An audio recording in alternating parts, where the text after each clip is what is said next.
Hello, everyone. Welcome to Titan Gym, home of the Cal State Fullerton basketball program. We are joined today by Assistant Coach Scott Waterman. Coach, thanks for joining us today. Coach, last time we checked in with you guys, you'd come in on a little bit of a roll heading into the Irvine and Long Beach games, but you hit a couple speed bumps since then. What's been going on with the team? Yeah, well, during the Long Beach and Irvine games, the biggest problem that got exposed was our defensive rebounding effort. So we came in that next week and really put all of our effort into that and really got after. We had 3 great days of intense practice, hardly worked on offense at all, really focused on our defense and rebounding those 3 days, and it reflected in the statistics over those last 2 games.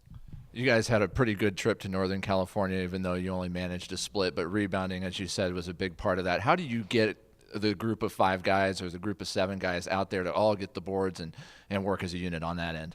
You know, the big thing was our focus all year has been defense and rebounding, and our guys knew that that was an emphasis for us to win the game, any game for that matter, for the rest of the season. And we instilled that through, and we charted in practice, rebounding.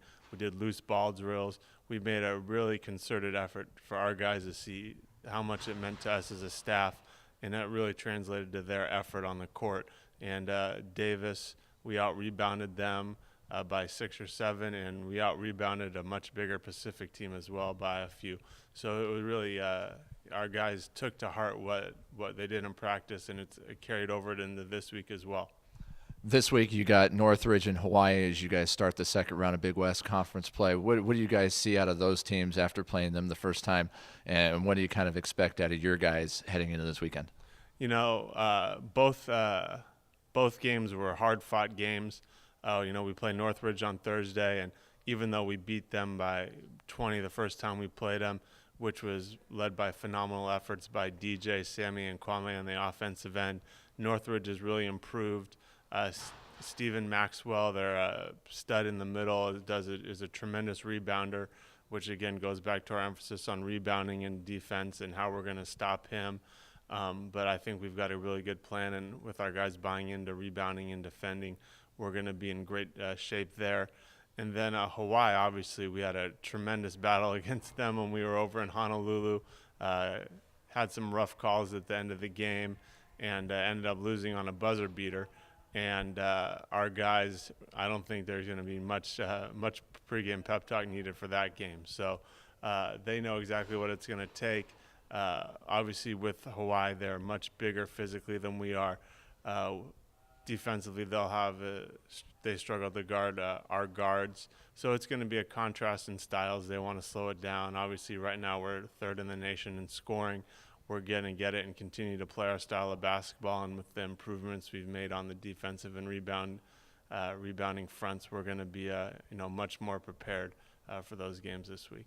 Talk a little bit about your 3-headed scoring monster with DJ and Kwame and Sammy. They've obviously had to play a lot of minutes this season. Have you kind of seen them wear down a little bit, or you kind of see them catching a second wind? No, definitely. There's 2/3 of the way through the season, you're going to see some nicks and bumps and bruises. But I think also on a standpoint of these guys are starting to develop a really good chemistry amongst them. They've really started to grow into themselves and know how to find each other on the court, and are doing a much better job of playing together as a unit and incorporating the other 2 guys, whoever they are on the court with them, into a team game. And I don't think we had that at the beginning of the year. There was a little bit too much individual straying on the offensive end, but now they've really started to come together and are playing well, and have bought into what Coach Newman and our staff has preached to them all year. And that's obviously one of the main reasons for our success. You kind of got 8 games left, and then in the tournament, how's the team's health? Everybody's health is good. We're obviously playing 7 guys, and for 40 minutes, it's a physical game. We're playing physical teams. There's bumps and bruises, but nobody's health with any serious problems. We're going to continue to, do a lot of treatment. Our trainers are doing a great job keeping everybody healthy. So, we just continue to get out there and battle, and our guys, to their credit, they faced a lot of adversity all year, and it's not going to stop now. So we're continuing to build and grow for, the tournament. And that's what really comes down to in the conference. And we're excited of where we're going to be at in 6 weeks when that time comes. Coach Waterman, thanks for your time. Thanks, Jason.